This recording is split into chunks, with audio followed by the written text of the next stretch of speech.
Nintendo, Nintendo, Nintendo. I should have known you were going to delay the Breath of the Wild sequel again. But honestly, I'm glad that you're taking the time to make this game the best that it can possibly be. I mean, we all know Shigeru Miyamoto's famous quote, "A delayed game is eventually good, but a rushed game is forever bad." But I think you're forgetting another famous quote of his, which is, "Silvershire is really cool and comes up with good ideas." So since you're already delaying the game, you might as well use that time to include some things that will appeal to your core audience, by which I mean me, specifically. Good morrow everyone, Silvershire here, and welcome back to Armchair Game Design, where I pretend to know more about making games than the people who make games. In this video, I'll be discussing 5 items that I hope to see in an Untitled Link game. Pretty sure I'm the first person who's ever done this. Some of these will be returning from older Zeldas, some will be original ideas, and some will be somewhere in between. So without any further ado, let's get into this.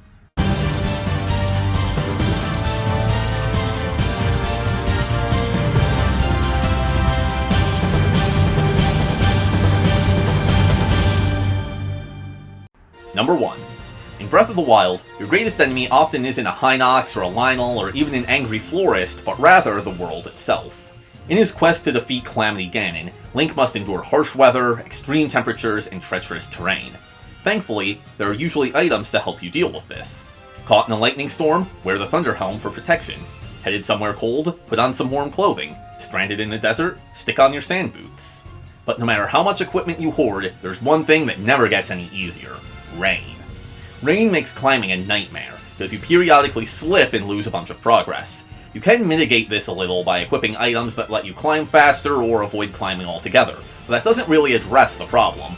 That's like if you said, "Man, I'm sick of tripping and falling on my face because my shoelaces are untied," and I said, "Here you go, wear this helmet so it doesn't hurt as much." That's why I propose that Breath of the Wild 2 should introduce climbing gloves. I wouldn't want them to eliminate slipping entirely, as that would just make exploration less interesting. But if these gloves made you slip less often and or not slip as far, it would help you feel like you're in control. Plus, they need not be limited to one function. Maybe there could be certain surfaces like metal or glass that can only be climbed while you're wearing these gloves. Or maybe they could let you stick to the ceiling like Spider-Man. Speaking of spiders, maybe that's how we could obtain these gloves. Bring back Skulltulas and have them drop an item that can eventually be turned into these. Alternatively, this could just be an unlockable function of Link's new arm. Number 2. Breath of the Wild was the first open-world Zelda game, and it let Link go almost anywhere he pleased. The key word being almost. Because despite his freedom on land and even in the air, he could only skim the surface of Hyrule's water.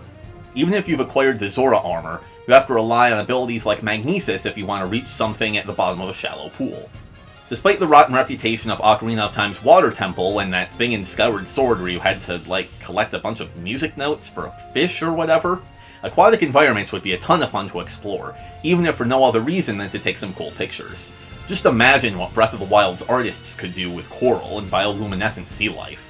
The Zelda series has had quite a few means of getting underwater, ranging from heavy metal boots to aerial cosplay, but since Breath of the Wild already has collectible dragon scales, I think it would make sense if the water dragon scale from Skyward Sword returned, granting Link the ability to dive. Heck, while we're at it, let's give some functionality to those other dragon scales. Dinrals could let you swim through lava, for example. Number 3. This is gonna be a pretty simple one. Hyrule Warriors Age of Calamity is a sequel to Breath of the Wild, and in it, Link has a ton of weapons to choose from. Most are familiar to fans of Breath of the Wild, but it does include one unique weapon type of its own, the flail. Unlike the traditional flail you may be thinking of, this is a two-handed weapon with bludgeons on either side, making them more like a giant pair of nunchucks. They're a ton of fun to swing around in Hyrule Warriors, and I'd be interested to see how they fit into the slower, more methodical combat of Breath of the Wild. Perhaps they could be physics-based, thus opening up the door to a ton of viral clip-worthy shenanigans. Flails also have a lot of chaotic potential as enemy weapons. Can you imagine a bokoblin running at you with one of these things? Better yet, there could be a new enemy type that specializes in flails. If we're sticking to classic Zelda enemies, Iron Knuckles or Dark Nuts would make sense.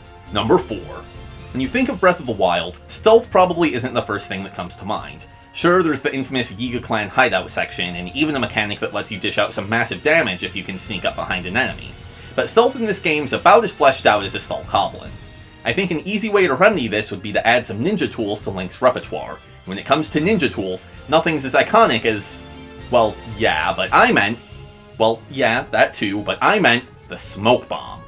Its most obvious application would be as a get-out-of-jail-free card, temporarily blinding enemies to cover your escape.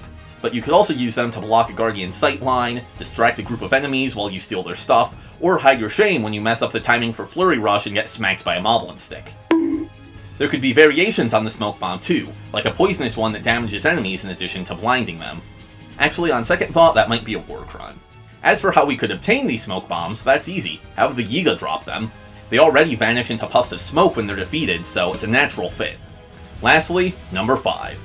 Hyrule is home to many great and powerful artifacts. Magical swords forged millennia in the past, masks imbued with the souls of the fallen, and instruments that can bend the very fabric of space and time to their will.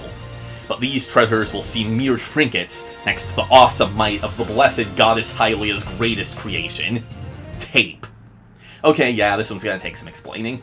One of Breath of the Wild's most controversial features is its weapon durability system. No matter how strong your sword and shield are, they're destined to shatter into tiny pieces. The point of this system is to get players to think on their feet and not just rely on the same familiar strategies for every fight.